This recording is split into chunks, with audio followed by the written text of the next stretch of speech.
этом видео я расскажу и покажу вам, какие сайты и ресурсы можно найти в Даркнете, что там происходит и чем там занимаются люди.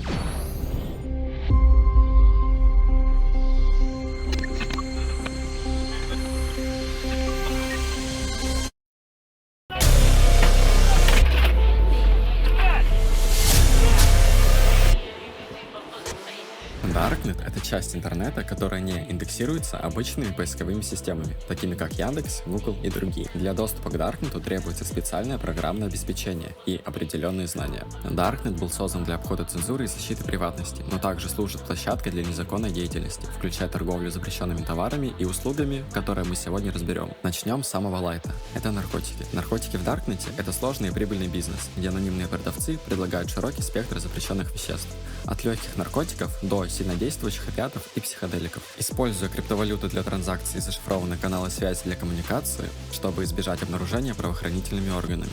Торговля наркотиками в Даркнете отличается от уличного рынка. Продавцы часто используют рейтинговую систему для подтверждения надежности, а покупатели могут изучить отзывы других пользователей, чтобы оценить качество товара. Поддельные банкноты. Изготовители продают поддельные купюры различных валют – доллары США, евро, рубли и другие.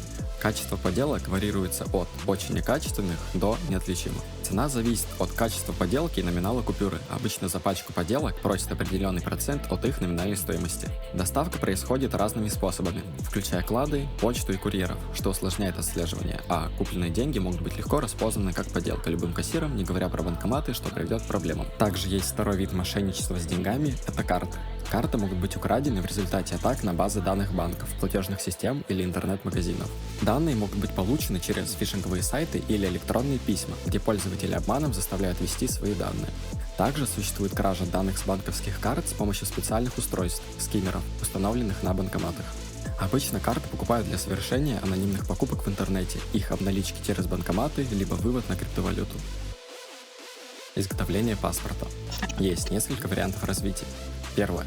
Поддельные паспорта позволяют людям, не имеющим права на въезд в определенную страну, нелегально пересекать границы и оставаться на территории государства. Это может быть связано с поиском лучшей жизни, бегством от войны или преследования, а также с преступными целями. Второе. Преступники используют поддельные паспорта для сокрытия своей настоящей личности и совершения различных преступлений, включая финансовые махинации, наркоторговлю и терроризм. Это позволяет им вести деятельность, избегая обнаружения правоохранительными органами. Третье. Паспорта используются для различных видов мошенничества, включая получение кредитов, оформление страховок и получение пособий. Это позволяет мошенникам получать прибыль за счет обмана финансовых учреждений и государства. Хакерство. Оно включает в себя разработку и продажу сложных вредоносных программ, нацеленных на кражу данных, финансовых средств, интеллектуальной собственности, а также проведение масштабных DDoS-атак на государственные и коммерческие организации, реализацию услуг по взлому аккаунтов, инфраструктуры и корпоративных сетей, торговлю украденными базами данных, доступ к компрометирующим материалам и конфиденциальной информации, наем киллеров и организацию незаконной деятельности. Все это маскируется с помощью анонимных сетей и криптовалют. Огнестрельное оружие. Незаконная торговля огнестрельным оружием в Даркнете представляет собой сложную и опасную систему, где продавцы используют различные методы для обхода правоохранительных органов, включая использование криптовалют для анонимных платежей, зашифрованных сообщений и скрытых сервисов для коммуникации, а также стенографию и другие методы маскировки информации о сделках. Предлагаемый ассортимент варьируется от самодельного оружия до профессионального, включая высокотехнологические модификации и редкие модели, например, гранатомет. Кроме готового оружия, также продаются комплектующие запчасти, позволяющие собирать оружие из отдельных деталей, что еще больше затрудняет отслеживание. Перейдем к самому интересному – найм киллера. Найм киллера в Даркнете – это мрачная сфера, где анонимные заказчики и исполнители ищут друг друга через зашифрованные платформы, используя криптовалюту для оплаты и, как правило, предлагают услуги по устранению цели, обсуждают условия, сроки и гарантии.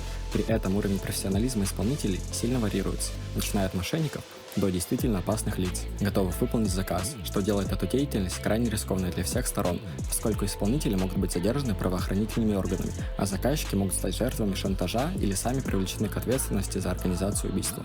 На этом все. Крайне не рекомендую осуществлять покупки таких приколов, которые я привел в видео и вообще во всем Даркнете. Подписывайтесь на мой телеграм-канал, в нем вы найдете различные способы заработка, крайне интересную информацию и многое другое.